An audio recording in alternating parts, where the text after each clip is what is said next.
By May 1941, the German military had not lost a battle on land in 2 years.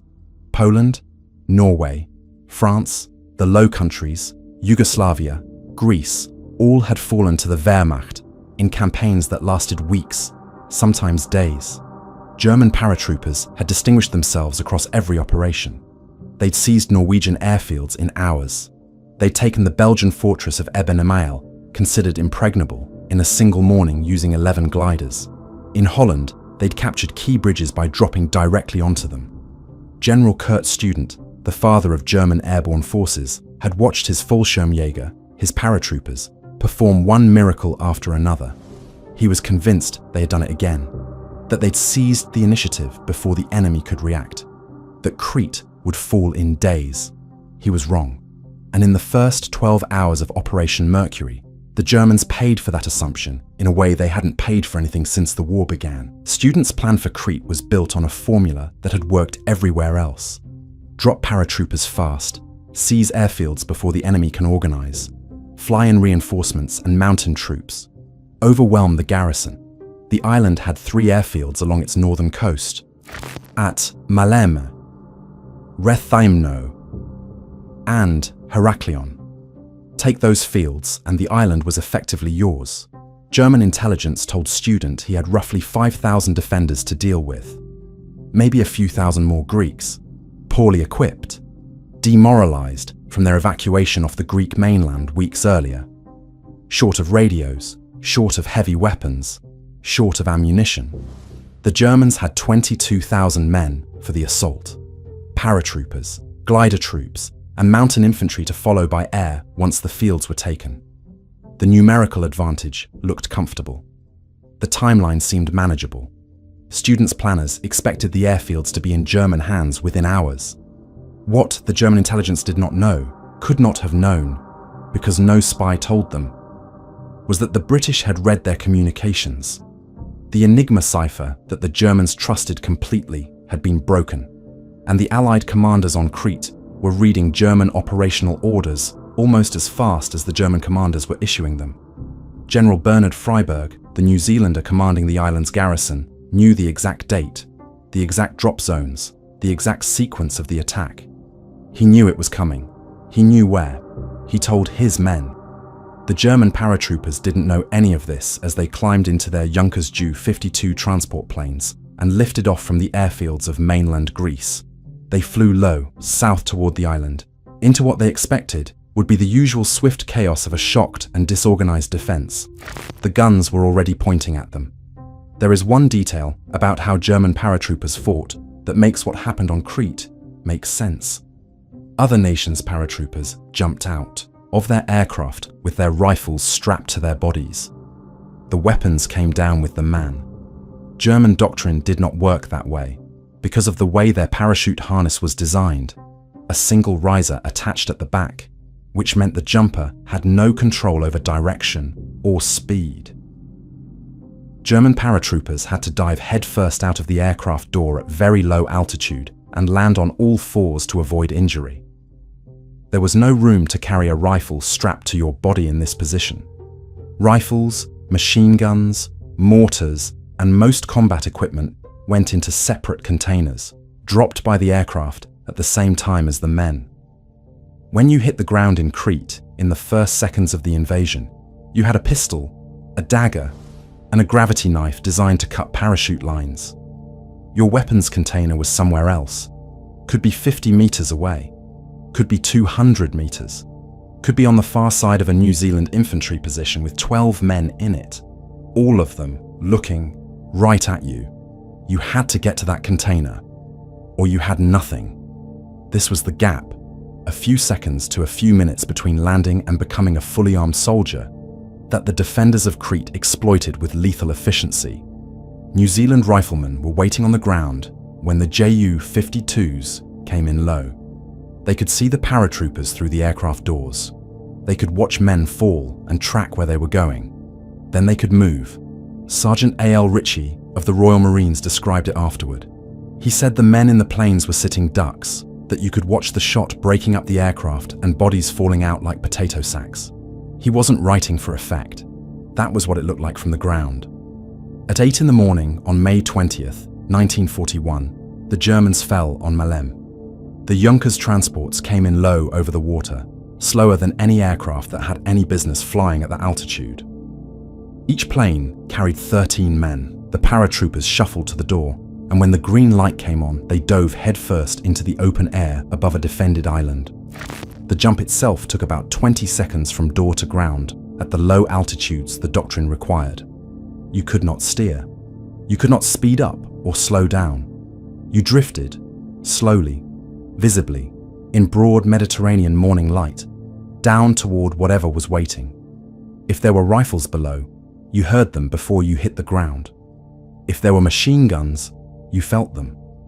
The 3rd Battalion of the 1st Assault Regiment, more than 600 men, came down into the guns of the 21st and 22nd New Zealand Battalions.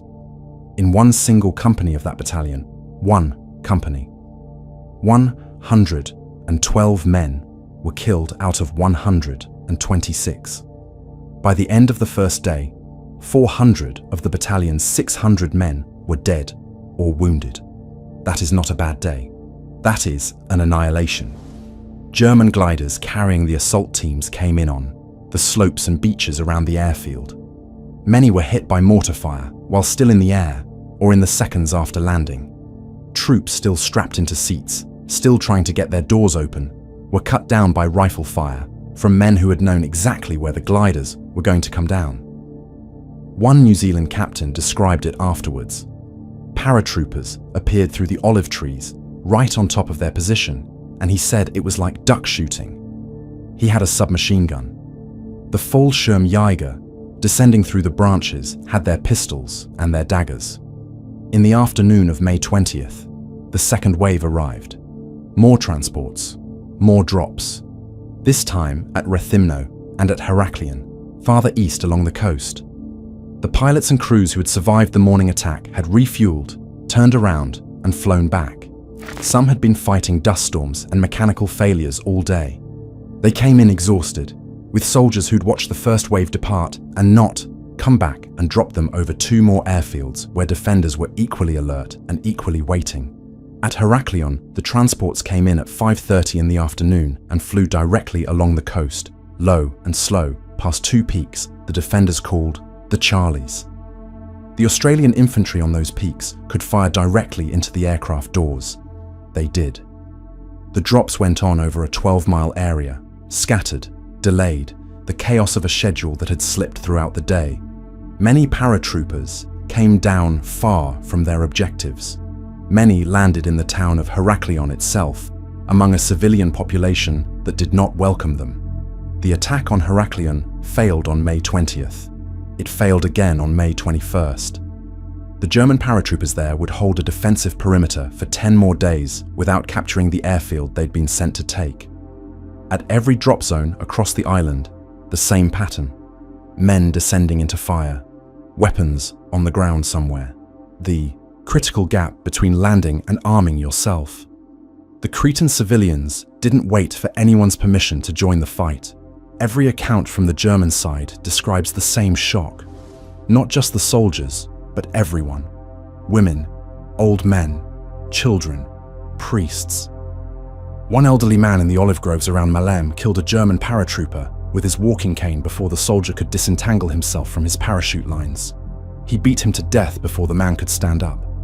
A village priest and his teenage son broke open a local museum, took 2 rifles that had last been used against the Turks in the Balkan Wars, and set up a position near one of the landing zones. The father would aim and fire. The son would reload.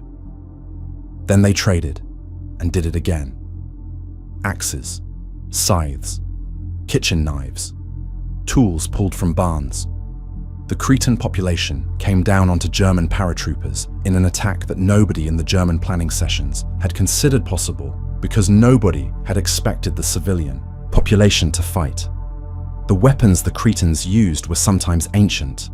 One witness account described a man pulling out a flintlock rifle that had last been fired against Ottoman troops, a weapon so old it belonged in a museum. Others took rifles from dead paratroopers' weapons containers, learning on the spot how to operate German equipment that none of them had handled before. Within hours of the first drop, some Cretan civilians were fighting the invasion with the invaders' own weapons. The German commanders who survived described the civilian resistance with a mixture of fury and genuine bewilderment. It violated everything their training and experience told them to expect. Civilians did not fight armies. Women and children and old men did not run toward armed paratroopers. This was not what modern war was supposed to look like. It was what Crete's 1941 looked like, and the German reaction to it would define the island's experience for the next 4 years of occupation. The fight at Castelli was the sharpest example of what civilian resistance could accomplish. But it was not isolated. At drop zones across western Crete, in the villages and olive groves and rocky hillsides, the same thing was happening on a smaller scale dozens of times simultaneously. German paratroopers trying to reach weapons containers ran into farmers with axes. Men tangled in their parachute lines were attacked before they could stand. The olive groves of Crete became killing grounds in a way the German operational planners had simply not built into their calculations. On the far western edge of the island, at a small coastal town called Castelli, Lieutenant Muerbe led a detachment of 74 German paratroopers into what was supposed to be a lightly defended zone. They landed in it. The Greek 1st Regiment, 1,000 men, most of them poorly equipped, had only 600 rifles between them and a few thousand rounds of ammunition. They had 2 ancient machine guns. By any conventional military calculation, they were the weaker side. 3 hours after Muerbe's paratroopers hit the ground, only 17 of the 74 were still alive. Those 17 were in the town jail, captured. The Germans at Castelli had landed among Greek soldiers, Cretan police, and armed local residents who attacked them in the orchards and olive groves before most of the paratroopers could reach their weapons containers. No shortage of will on the defenders' side compensated for their shortage of equipment. The result was not a battle so much as a hunt. Among the 22,000 German soldiers who descended on Crete that morning was Private Max Schmeling, 35 years old, the former world heavyweight boxing champion. Schmeling had been forcibly conscripted into the Wehrmacht in 1940, a move that many who knew the regime suspected was deliberate. He had angered Goebbels by refusing to sever ties with his Jewish friends and, manager, he had refused to join the Nazi party.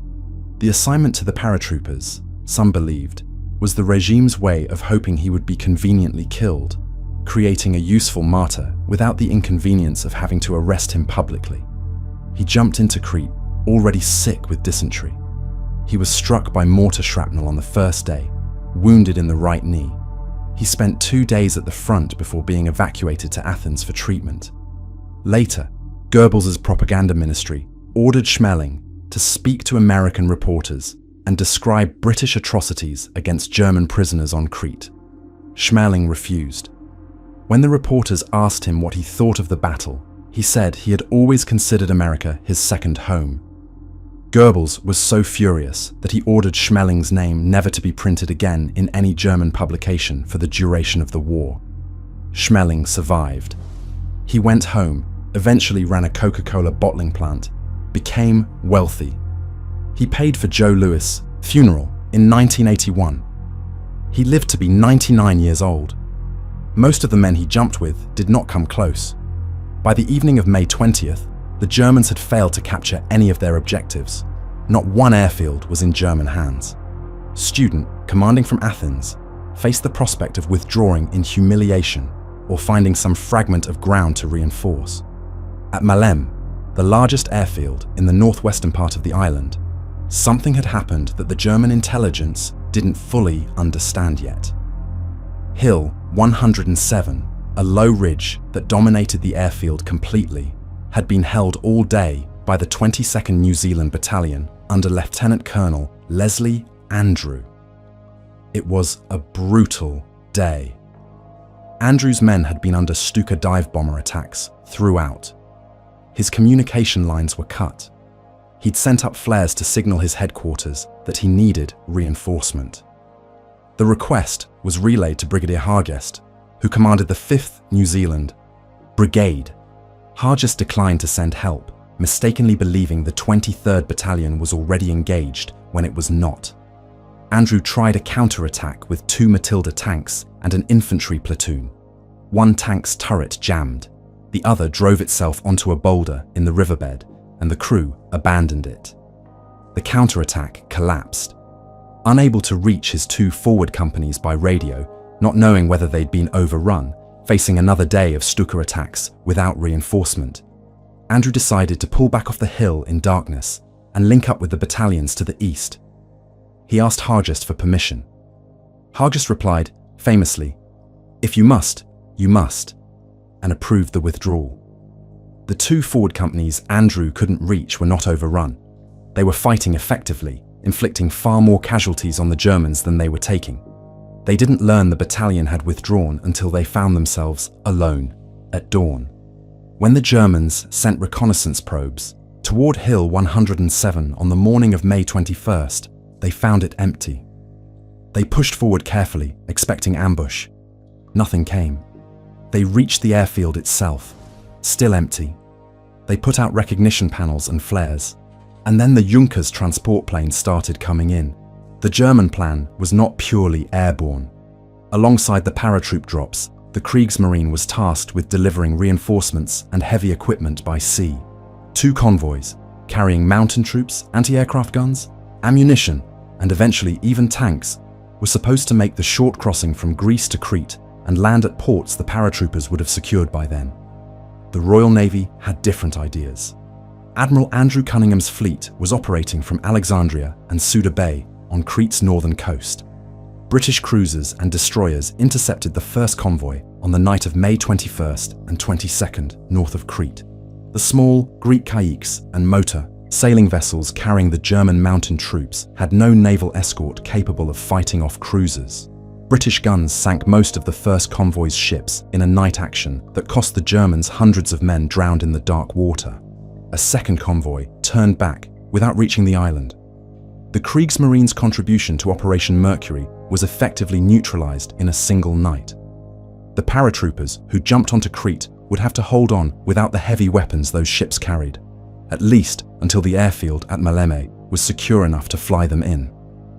The Royal Navy's success came at a severe price.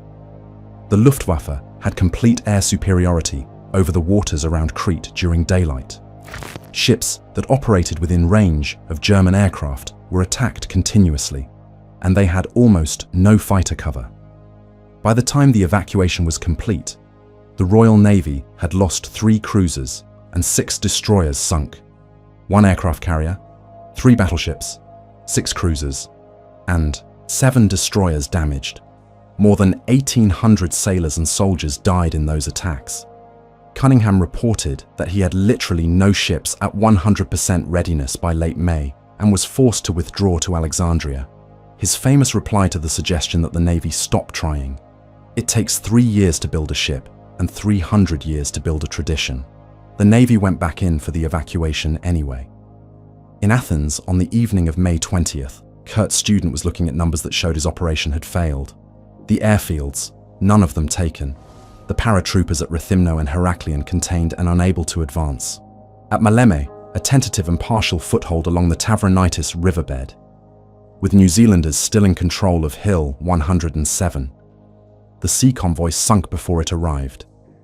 Casualties in the first 12 hours that exceeded anything the Fallschirmjäger had suffered in any previous operation. He later described the decision he made that night as a very grave decision. He had no reserve formations left uncommitted. If he sent everything to Malem and it didn't work, there was nothing left to try anywhere else. The plan would have to be abandoned, and the survivors recovered from the island as best the Luftwaffe could manage. He sent everything to Malem. The first reconnaissance flights at dawn on May 21st showed Hill 107 empty of defenders. The airfield cleared. What Student had ordered as a last desperate concentration of force had been made viable by Andrew's withdrawal, decided 3 miles away without any communication between the two sides. Student authorized the transports to begin landing at Malem. They landed under shellfire. They landed with 1 in 3 being destroyed on the ground or damaged beyond use. The pilots knew what they were flying into. They kept going. By the afternoon of May 21st, the 1st Mountain Troops of the 5th Mountain Division were digging in around the airfield, and the mathematics of the battle had changed. But they kept coming, and with each flight, more German soldiers arrived. Fresh troops, heavy weapons, artillery the paratroopers had never had. The mathematics of the battle shifted further with every hour. Freiburg ordered counterattacks to retake Maleme. They were organized, launched, and beaten back by soldiers now firmly established on ground they'd spent 2 days dying to reach. The counterattack on the night of May 21st and 22nd made progress at the airfield's edges and was then pushed back when daylight brought the Stukas back. By May 23rd, the German perimeter at Maleme was strong enough to hold and expand. The other airfields at Rethymno and Heraklion held out longer. The German paratroopers there never captured them, but those defenders couldn't break out to effect what was happening at Maleme. By May 26th, Freiburg knew the island was lost. He sent the message to his superiors. The garrison could not hold. The evacuation began. The Royal Navy, already badly damaged by Luftwaffe attacks that had sunk 3 cruisers and 6 destroyers and damaged dozens more ships, went back into the waters around Crete and began pulling men off the beaches at Sfakia on the southern coast. About 10,500 soldiers were taken off over 4 nights. More than 6,000 were left behind. Most of them would spend the rest of the war in German prisoner of war camps. A few hundred hid in the mountains for months or years, kept alive and hidden by Cretan families who knew what the Germans would do to them if they were found. The Germans were furious at what the civilians had done. Accounts of mutilation of German bodies circulated rapidly, some real, some exaggerated. General Student ordered reprisals before the battle was even fully over. On June 2nd, paratroopers returned to the village of Condomari, near Maleme, where the fighting had been heaviest, and executed 23 male civilians by firing squad. The executions were photographed by a German military cameraman who later leaked the images, for which he was court-martialed. At Castelli, where 74 paratroopers had been killed by the 1st Greek Regiment, and Cretan civilians, German mountain troops arrived to find the bodies of their comrades in the olive groves. Some showed signs of violence beyond gunshot wounds. The German commander ordered that 10 hostages would be executed for every German soldier killed by civilian action. The reprisals continued for the duration of the occupation. The civilian population of Crete paid for having fought back. Villages burned, mass executions. A brutal occupation that lasted until 1945. More than 6,000 Cretan civilians died during the German occupation, some in reprisal killings, many in the organized cruelty of an occupying force that never forgave the island for the first day of May 20th. The German losses at Crete were staggering by any standard. Most reliable estimates put their killed or missing at around 4,000 men. Total casualties, killed, wounded, captured, between 6,000 and 7,000 out of 22,000 who attacked. Those numbers included the highest concentration of Fallschirmjäger losses the force had ever suffered. These were not ordinary infantry. These were Germany's most extensively trained assault troops, men who had been selected over years, trained at dedicated schools that produced only about 130 new paratroopers per month. So slow and demanding was the training pipeline.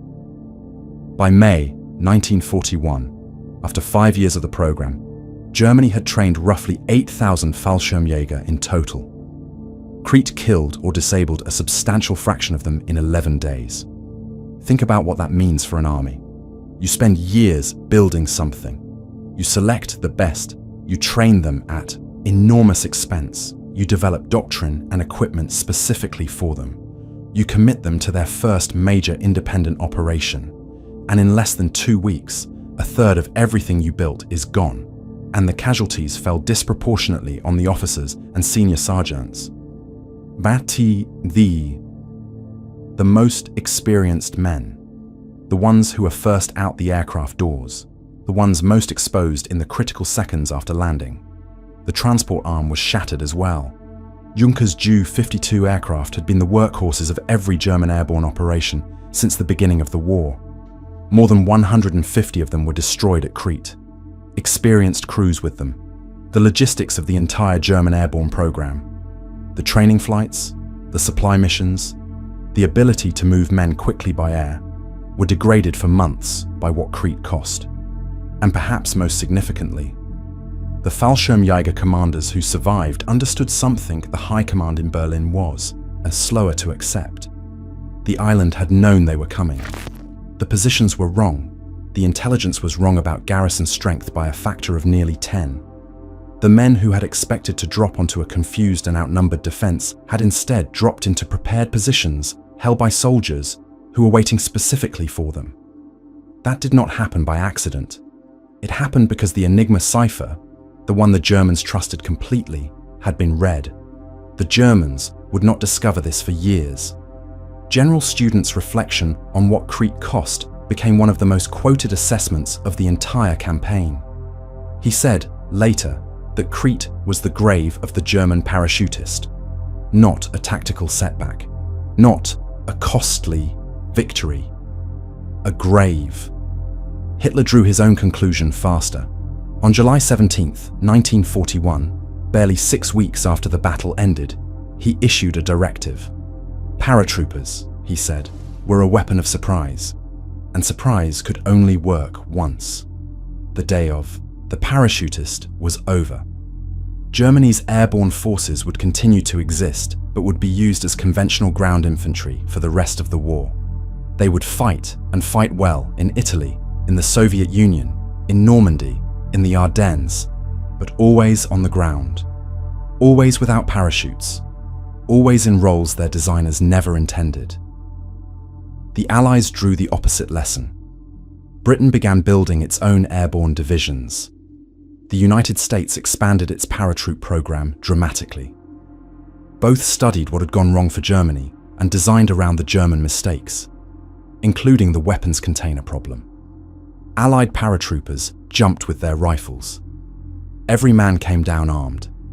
The weapons containers that had left German Fallschirmjäger unarmed and vulnerable in the critical seconds after landing, that flaw was studied, documented, and built into every Allied airborne training program that followed. American paratroopers who dropped over Normandy in June 1944 carried their weapons with them because of what the Germans had learned over Crete 3 years earlier. The irony is almost too clean to write. Germany spent 5 years building the Fallschirmjäger, designed the parachutes, built the gliders, trained the men, selected for aggression and physical endurance, and the specific psychological profile of someone who would jump from a plane into a defended position and fight their way out. Promoted the commanders who excelled at it, wrote doctrine around them, made them the most visible symbol of German military modernity. Operation Mercury took 11 days. After it, Hitler concluded that the weapon was finished before any other nation had fully learned to use it. The British and Americans, studying German losses on Crete, built airborne divisions that went on to shape the rest of the war. Market Garden, Operation Torch, the Sicily landings, D-Day. Every Allied paratrooper who jumped in the years that followed was trained, in part, on the lessons of what had gone wrong for the men who went first. That's the thing about being the first to do something. You figure out all the ways it can fail. Then someone else figures out what you learned. Kurt Student lived until 1978. He watched every Allied airborne operation of the second half of the war. He saw them do what his men had tried to do at Crete, but with the adjustments that his losses had taught the world to make. Crete was the grave of the German parachutist.